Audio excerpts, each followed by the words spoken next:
Hello tout le monde, j'espère que vous allez bien. Aujourd'hui, petite présentation d'un silencieux traceur que j'ai longuement hésité à prendre. Certains d'entre vous, je pense qu'ils connaissent déjà ce traceur, sauf que là, c'est la version 2. Il y a une version 1 et une version 2, et c'est avec la version 1 du coup que j'avais hésité à prendre. Je vais vous expliquer pourquoi j'avais hésité. Donc voilà, je vais vous présenter le silencieux traceur. Il s'agit donc du silencieux Balrog V2 traceur Smoke de chez Aerograph Airsoft Custom. Pourquoi j'ai été si intrigué par ce traceur? Bah en fait il a une fonction, comme il le dit dans le Smoke, il a une fonction fumée que je trouve un petit peu tactical. Ça sert un peu à rien, mais ça peut faire un petit effet voilà, tactical. Donc quand vous allez recevoir le traceur, il se présente comme ça dans une petite boîte avec un petit peu de relief. Quand vous allez ouvrir la boîte, vous allez avoir, et je trouve ça assez sympa parce que c'est pas tout tous les shops on va dire qui mettent ça, mais vous allez avoir un petit patch, donc Aerograph Airsoft Custom, et pareil un petit autocollant. Donc c'est toujours sympa hein, pour la petite collection à mettre sur la mallette et tout ça. Vous allez avoir un guide, donc il est en anglais et en chinois je crois. Donc honnêtement bah, je ne comprends ni l'un ni l'autre. Et voilà, à l'intérieur, vous allez avoir, je vais essayer de bien me mettre, vous allez avoir le traceur avec sa prise de rechargement, ses deux fioles, parce que comme il fait de la fumée, il y a un liquide à mettre dedans. Donc avant de vous parler du traceur en lui-même, je vais vous expliquer pourquoi j'ai longuement hésité à le prendre. Donc la version 1, très simplement parce qu'en fait vous avez cette partie-là, donc cette partie-là donc, qui se dévisse, qui était en plastique. Et j'ai regardé quelques vidéos et je voyais que des fois que les personnes, quand ils revissaient là, ça claquait, enfin ça sautait au niveau du filetage, et je trouvais que c'était peut-être un petit peu fragile. Bah je sais pas, hein, ça peut arriver de faire tomber la réplique et que bah, ça tombe comme par hasard sur le silencieux et que ça casse. Et aussi devant, bon après ça c'est vraiment esthétique, ici là sur l'ancienne version il y avait des espèces de picots là, que maintenant il est tout plat, donc je trouve ça plus sympa. Et vous avez aussi des marquages que vous n'aviez pas sur la première version, donc c'est ce qui m'a fait aussi un petit peu le prendre, et c'est surtout l'interne aussi qui m'a fait le prendre. Je vous expliquerai pourquoi. Donc ce qui va différencier la V1 et la V2 au niveau de l'externe, comme je vous l'ai dit, il y a le devant, donc il n'y a plus de picot, les marquages, cette partie ici qui est maintenant en aluminium, et aussi la longueur et le diamètre. Je prends mon pense-bête. L'ancienne version faisait 176 mm de longueur pour 41,4 mm de diamètre. La nouvelle version, donc il est plus court et plus fin, fait 170 mm de longueur pour 37,5 mm de diamètre. Donc ça fait un peu plus réaliste que l'ancienne version, parce que l'ancienne version était... j'avais regardé la vidéo de Timerzanov, faisait un peu balèze je trouve quand même. Après voilà, hein, c'est pas gênant, mais je trouve que c'était vraiment gros. Que cette version là fait vraiment silencieux. C'est vraiment top. Vous avez aussi les petits marquages juste ici. Donc sur l'externe, pas grand chose à dire, c'est surtout à l'intérieur que ça va se passer. Parce que d'après ce que j'ai compris et ce que j'ai vu aussi sur les photos, ils ont refait le module en fait. Donc je vais vous l'ouvrir et puis je vais vous faire voir tout ça. Donc pour l'ouvrir, un de plus simple, on dévisse. À savoir aussi que l'ancienne version, c'était d'un bloc. Donc en fait, quand vous enleviez cette partie-là, c'était le bloc complet qui venait. Sur la deuxième version, vous avez vraiment deux parties. Vous avez le petit joint ici et vous avez le module, donc qui se présente comme ça. Voilà. Donc à l'avant, vous allez avoir les LED pour le flash. Donc ça, après, vous pouvez changer la couleur et tout, mais on y reviendra après. Et vous avez le module. Donc le module, pour ceux qui voudront voir l'ancienne version, je vous invite à aller directement sur le site d'Aérographe Airsoft Custom. Et le module, en fait, il se plaçait ici et le réservoir aussi. Donc vous aviez tout ce module-là, en fait, qui était vraiment à la fin du silencieux. Et là, en fait, ils l'ont refait. Donc ce que j'ai pu lire sur le site, c'est pour améliorer en fait et éviter d'avoir des dysfonctionnements, parce qu'en fait quand je pense mais vu que le module était ici, le temps que la fumée fasse le trajet, ça faisait de la condensation. Là ça en fait toujours, j'ai essayé un petit peu, ça en fait toujours, mais je pense qu'en fait ils ont fait ça pour que la fumée s'évacue plus rapidement et évite de stagner un petit peu dans le tube et remonter sur le circuit imprimé, parce qu'avant le circuit imprimé il était sur l'avant. Je pense que ça a peut-être créé quelques soucis, je sais pas. Mais voilà ce qui a changé sur la version 2. Le diamètre aussi, et puis, etc. Vu que le diamètre du tube extérieur est plus petit, bah, le diamètre du module, c'est pareil. Au niveau du réservoir, donc maintenant, il est fixe. Vous ne pouvez plus l'enlever. Avant, le réservoir qui était ici, vous pouviez l'enlever. Maintenant, c'est plus possible de l'enlever. Je pense que c'est mieux. Personnellement, c'est ce qui m'a fait aussi le prendre. Parce que avant il fallait enlever, il fallait le retourner pour re-remplir directement, que maintenant vous aviez le petit bouchon qui est directement dessus, vous remplissez et voilà. Alors à savoir que pour la première utilisation, après moi j'ai préféré le faire comme ça, comme une cigarette électronique en fait, parce que c'est l'espèce de coton imbibé à l'intérieur, c'est le même principe je pense.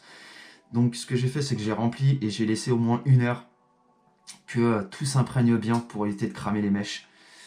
Voilà. Donc ils disent sur le site qu'il faut que le réservoir soit toujours rempli, donc normal, pour éviter de cramer les mèches.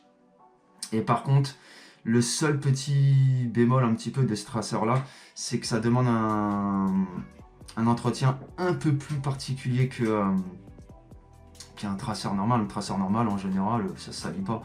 Que celui-ci, à cause de la condensation, vous allez avoir la condensation qui va se faire dans le tube, qui peut se faire autour aussi et directement dans le tube du silencieux.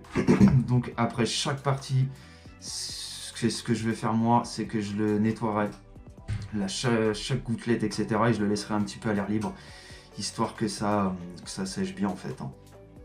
Donc pour le fonctionnement de ce traceur, rien de plus simple en fait. Vous avez un bouton qui est ici. Alors sur la V1 il était directement alors attendez, il était directement ici, par ici, que sur la V2 il faut ouvrir et il se situe ici. Donc vous faites une pression, voilà, il vient de s'allumer. Donc après vous avez ici un petit bouton on off. Donc soit vous pouvez mettre la fumée, soit vous pouvez l'utiliser en tant que traceur basique en enlevant la fumée. Voilà. Au cas où, si vous oubliez votre fiole chez vous et que sur le terrain il n'y a plus assez de liquide, vous pouvez quand même le désactiver et pouvoir utiliser le traceur. Alors pour changer le mode, ici vous avez donc comme je vous ai dit les petites LED pour faire le flash. Vous pouvez changer de mode quand il est livré, ça flash orange, mais vous pouvez aussi le faire flasher de plusieurs couleurs. Donc en fait c'est très simple, juste une petite pression. Voilà, donc là il est en rouge je crois, un truc comme ça. Moi je jouerai jamais avec ça parce que ça fait pas tactical. Mais voilà, et si vous restez appuyé, si j'ai bien lu, voilà, vous désactivez en fait le mode qui est devant. J'ai été prendre un petit stylo du coup pour vous faire voir. Donc là normalement, non, non, ça va pas fonctionner. Donc là il fonctionne. On va changer la couleur, voilà. Là il est revenu orange. Donc là le mode fumée est désactivé. Je l'ai vraiment désactivé, c'est juste pour vous faire montrer les LED. Et normalement si j'appuie encore une fois, voilà. Donc en fait il a rechangé. Là je suis en orange. Et là, je repasse en espèce de rose. Voilà. Tout simplement. Et pour l'éteindre, rien de plus simple. Hop. Voilà. Normalement, là, il est éteint. Voilà. Donc je vais vous faire maintenant montrer avec le mode fumée ce que ça donne. Malheureusement, je pourrais pas vous faire de test avec la réplique parce que bah, malheureusement, je peux pas tirer dehors. Mais je vous ferai une petite vidéo lors de ma prochaine partie. J'essaierai de vous faire des petits plans pour que vous puissiez voir bah, la fumée avec le mode flash que ça donne. J'essaierai de le faire avec un GBBR s'il fait pas trop froid. Sinon, je le ferai bah, avec mon AEG, avec la RTP. Mais voilà. Donc, comme je vous disais, j'active le mode fumée et c'est parti. Donc, vous voyez, ça flash et en même temps, il y a la petite fumée qui sort. Voilà. Donc, vous avez le petit ventilateur ici qui va tourner, qui va ramener la fumée vers l'avant. Vous pouvez même l'entendre. Voilà. Donc vous pouvez voir aussi qu'il y a un petit peu de condensation. Ouais, vous ne le verrez pas, mais ça a commencé à en faire surtout dans le petit bac. C'est normal, ça chauffe. Mais je pense que ouais, après... Pardon, excusez-moi, je suis un petit peu malade. Après une partie, toute une journée, je pense que ça doit faire quand même de la condensation. Petite précision aussi pour le liquide à utiliser. N'utilisez pas, en plus ils le disent sur le site, ne jamais utiliser du produit à cigarette électronique, c'est pas du tout le même. Là, ce qu'il faut utiliser, c'est du produit à machine à fumer toute simple. J'ai été voir, je crois que c'est 15 balles, les 5 litres. Et honnêtement, là, ils m'ont donné 2 fioles. Bah voilà, je vais vous faire montrer. Ça, c'est la fiole que j'ai utilisée. Donc, j'ai déjà rempli un réservoir. Vous voyez, en fait, la fiole, elle est limite neuve. Et vous en avez 2, c'est livré avec 2. Et avec son câble de rechargement. Et aussi un joint.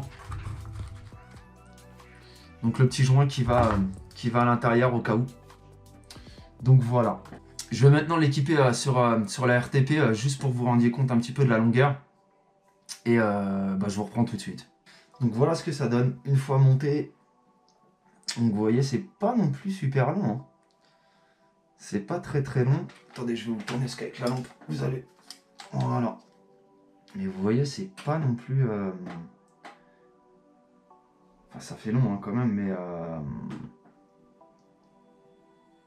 Moi ça me dérange pas, vu que ma réplique, moi en fait j'ai le garde-main qui est assez court, ça reste quand même assez compact, vu que je joue avec la crosse pas totalement dépliée. Donc ça reste quand même compact et je trouve ça sympa. Donc voilà, le nouveau Balrog de chez Aerograph Airsoft Custom. Donc si vous voulez vous le procurer, de toute façon je mettrai les liens dans la description. Là, je vous ai fait vraiment une petite présentation histoire de faire parce que déjà, ça me fait plaisir. Et il n'y en a pas encore sur la V2. Donc, je pense que je serai l'un des premiers à sortir la présentation de ce Balrog V2. Mais si vous voulez vraiment une vidéo un peu plus détaillée, vous pouvez aller voir sur celle de Timerzanov aussi. Parce qu'il n'y a pas grand chose qui change en fait, à part le module et tout, mais sinon les fonctions sont les mêmes. Donc vraiment, si vous voulez une vidéo un peu plus détaillée, bah, je vous invite à aller voir. Il avait sorti il y avait déjà quelques temps. Et puis voilà. Donc du coup, bah, en attendant la prochaine vidéo, prenez soin de vous. N'hésitez pas à me poser des questions, même dessus, j'essaierai de vous répondre. Comme je vous ai dit aussi, vous pouvez aller sur le site directement. Si vous voulez un peu plus de détails, parce que c'est vraiment super bien détaillé. Si vous voulez vous le procurer, il est en précommande. Donc il faut le précommander, il n'y a pas de stock. Je crois que le prochain arrivage c'est le 11 si je dis pas de bêtises. Mais après de toute façon, vous précommandez. Et puis bah faut être un petit peu patient. Moi j'ai attendu, si je vous dis pas de bêtises, au moins 3 semaines je crois. Un truc comme ça, même pratiquement un mois. Mais bon après, voilà.